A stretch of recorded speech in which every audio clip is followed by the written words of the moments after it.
સ્થાનિક સ્વરાજની ચૂંટણીમાં વિરમગામ નગરપાલિકાની 36 બેઠકની જે ચૂંટણી યોજાવાની છે એ ચૂંટણીના મતદાન પહેલાં જ વિરમગામ નગરપાલિકાની 13 બેઠક બિનહરીફ વિજેતા બની છે. વિરમગામની જનતાને વિરમગામના વિકાસમાં નરેન્દ્રભાઈ અને માનનીય ભૂપેન્દ્રભાઈના નેતૃત્વમાં ખૂબ જ વિશ્વાસ છે.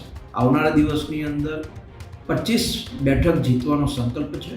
તાલુકા પંચાયતની 20 સીટમાંથી હાલ 2 બેઠક બિનહરીફ થઈ છે, કદાચ હજુ 1 બેઠક બિનહરીફ થશે. અને ભારતીય જનતા પાર્ટીનો ચાહે નગરપાલિકાનો સદસ્ય હોય, તાલુકાનો સદસ્ય હોય કે જિલ્લા પંચાયતનો સદસ્ય હોય, તમામ સાથે મળીને વિકાસની પરિભાષાને ગામડાના છેવાડાના માનવી સુધી પહોંચાડવાનું. આખો વિડીયો જોતા પહેલા હજુ પણ અમારી ચેનલને સબસ્ક્રાઇબ નથી કરી તો યુટ્યુબ પર સબસ્ક્રાઇબ કરો અને ફેસબુક અને ઇન્સ્ટાગ્રામ પર ફોલો કરો.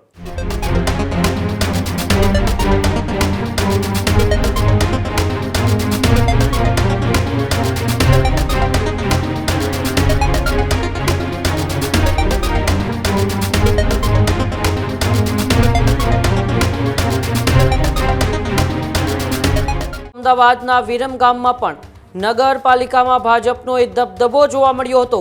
આજે જ્યારે ફોર્મ ખેંચવાનો અંતિમ દિવસ હતો ત્યારે વિરમગામ નગરપાલિકામાં એ ભાજપની ઐતિહાસિક જીત થઈ હતી.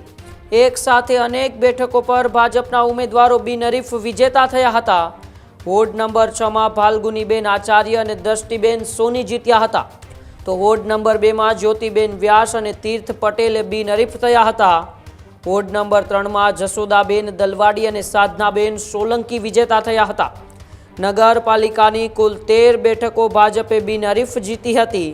ચૂંટણી પહેલાં જ ભાજપે મજબૂત પકડ એ દર્શાવી હતી.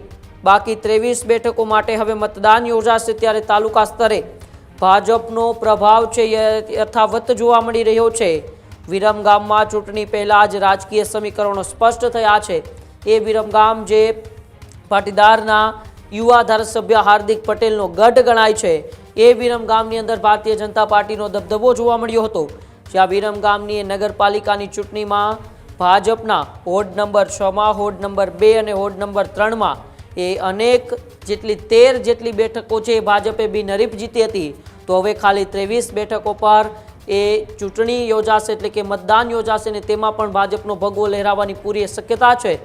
ત્યારે મતદાન પહેલાં જ ભાજપની ભવ્ય જીત અને હવે જે આવનારી જેટલી પણ 23 બેઠકો ઉપર ચૂંટણી યોજાવાની છે એમાં જીતનો વિશ્વાસ વ્યક્ત કરતા વિરમગામના ધારાસભ્ય હાર્દિક પટેલે શું કહ્યું, આવો આપણે હાર્દિક પટેલને સાંભળીએ.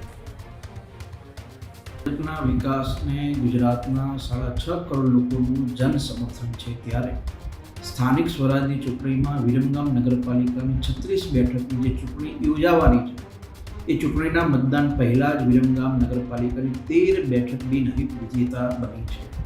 વિરમગામની જનતાને વિરમગામના વિકાસમાં નરેન્દ્રભાઈ અને માનનીય ભૂપેન્દ્રભાઈના નેતૃત્વમાં ખૂબ જ વિશ્વાસ છે.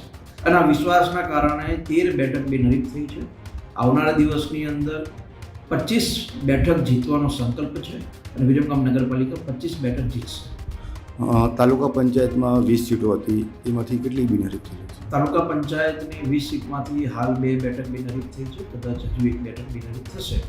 અમારો એવો પ્રયાસ છે કે જનતાના વિકાસમાં કોઈ કચાશ ન રહે અને ભારતીય જનતા પાર્ટીનો ચાહે નગરપાલિકાનો સદસ્ય હોય, તાલુકાનો સદસ્ય હોય કે જિલ્લા પંચાયતનો સદસ્ય હોય, તમામ સાથે મળીને વિકાસની પરિભાષાને ગામડાના છેવાડાના માનવી સુધી પહોંચાડવાનું અને રાજ્ય સરકાર એટલે કે ભાજપ સરકારની તમામ જનલક્ષી યોજનાઓ છે એને લોકો સુધી પહોંચાડીને લોકોને ફાયદો અપાવવાનું અમારું કામ છે. હાર્દિક, તમારા નેતૃત્વમાં પહેલી વખત ઇતિહાસમાં 13 સીટો બિનહરીફ બની છે, શું કહેશો? લોકોનો વિશ્વાસ છે. આ અમારી જીત નથી, આ નરેન્દ્રભાઈ અને માનનીય ભૂપેન્દ્રભાઈના વિશ્વાસની જીત છે. લોકોને ભરોસો છે કે નરેન્દ્રભાઈના નેતૃત્વમાં ભારતીય જનતા પાર્ટીની સરકાર ખૂબ સારા કામ કરી રહી છે. તો ચૂંટણી લડવાનો કોઈ મતલબ નથી. લોકોને એવું છે કે ભારતીય જનતા પાર્ટીના ઉમેદવાર સાથે લોકો છે, તો પછી આપણે પણ ભારતીય જનતા પાર્ટીની સાથે રહીને જન વિશ્વાસમાં, જન સમર્થનમાં અને વિકાસમાં સહયોગ આપીએ.